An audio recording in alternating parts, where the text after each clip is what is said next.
Hello, ladies and gents, boys and girls, people of all ages, sexualities, and identities, and welcome back to another series review. And today's series review is none other than Lucifer.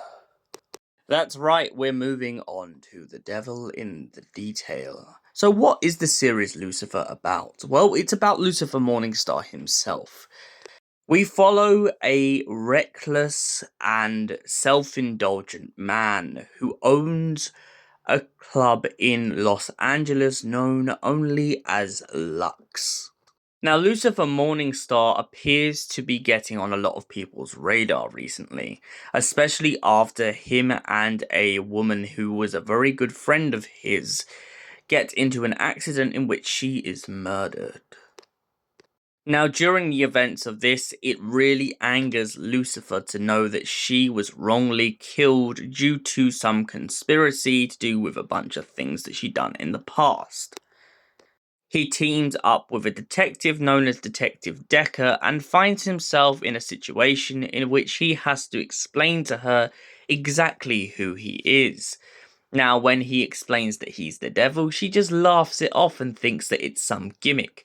She believes him to be nothing more than a method actor who is really good at his job.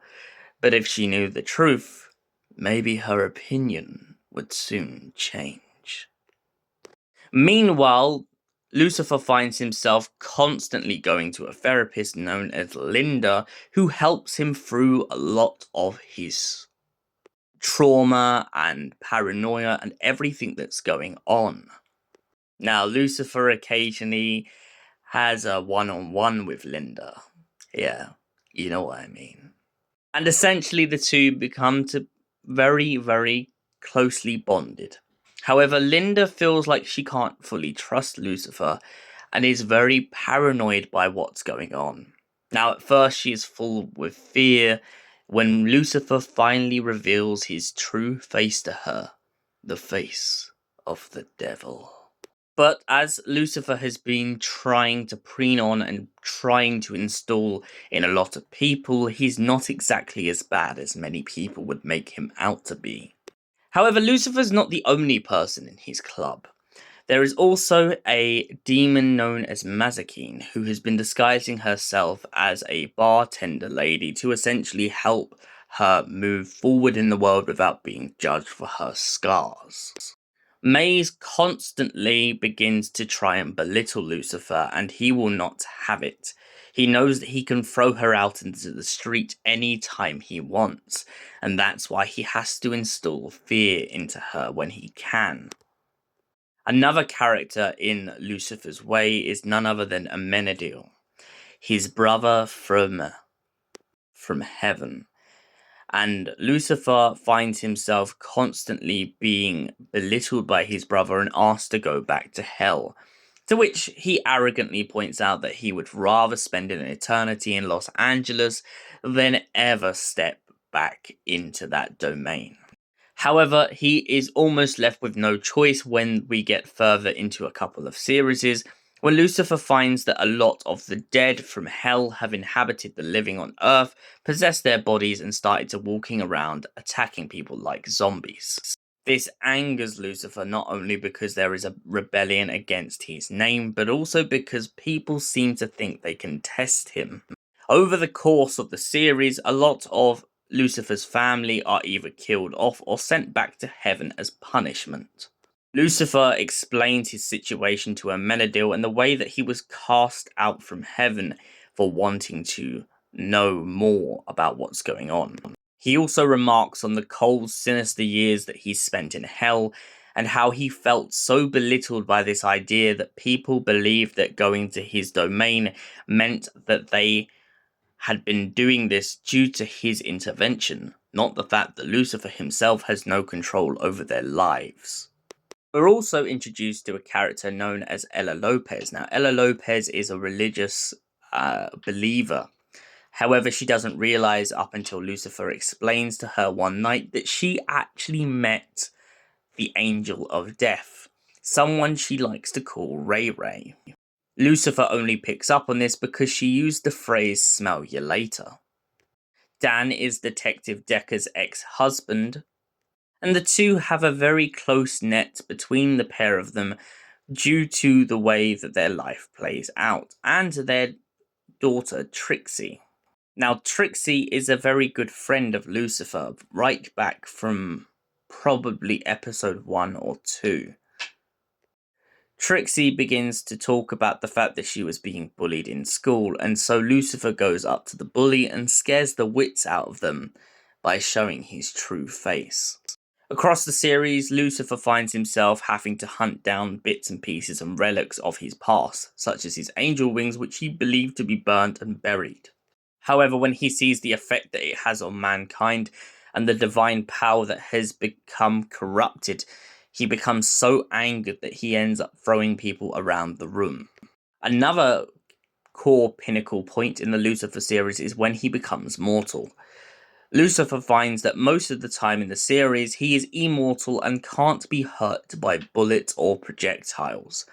However, in the end, he finds himself in a situation in which he is very vulnerable and so has to pay the price until he is given immortality once again and impenetrability from bullets.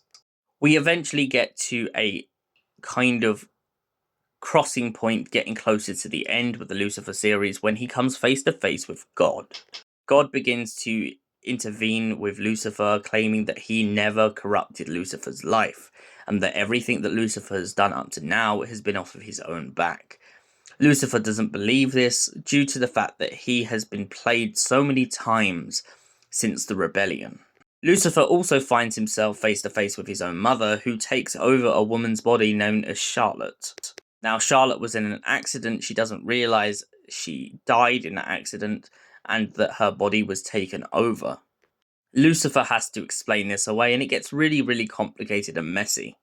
We also find ourselves in contact with Adam and Eve. Nope, I am not trying to do rhyming slang. It's true, there's Adam and Eve in this story. And essentially, Eve was an ex of Lucifer, and she gets really jealous when she sees Detective Decker.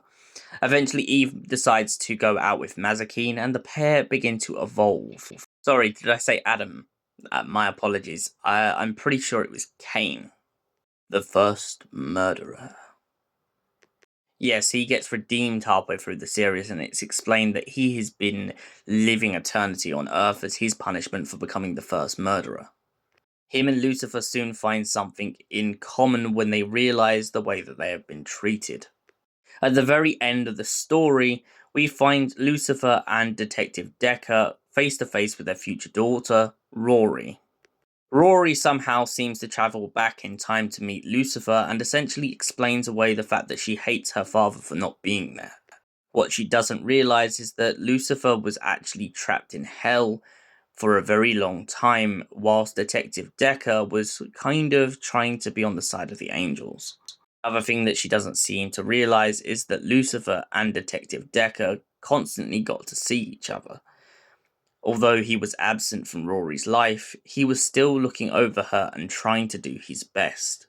The series concludes with Lucifer essentially amending his ways and finding himself in a situation in which he has new horizons to look forward to. So, the series Lucifer. What would I give this out of 10? Honestly, it's a 10 out of 10. I really love the angle and the kind of direction this story was taken. I also love how patronizing some of the angels in the story can be, and the way that they really challenge Lucifer's hierarchy. We go from this just casual club owner to this guy who quite literally does favors for people, but also it's kind of a bit of a mafia boss in a way. For that reason, I give it a solid 10 out of 10. Thank you for watching. We'll see you in the next series review. Until then, goodbye. Stay beautiful, you beautiful people.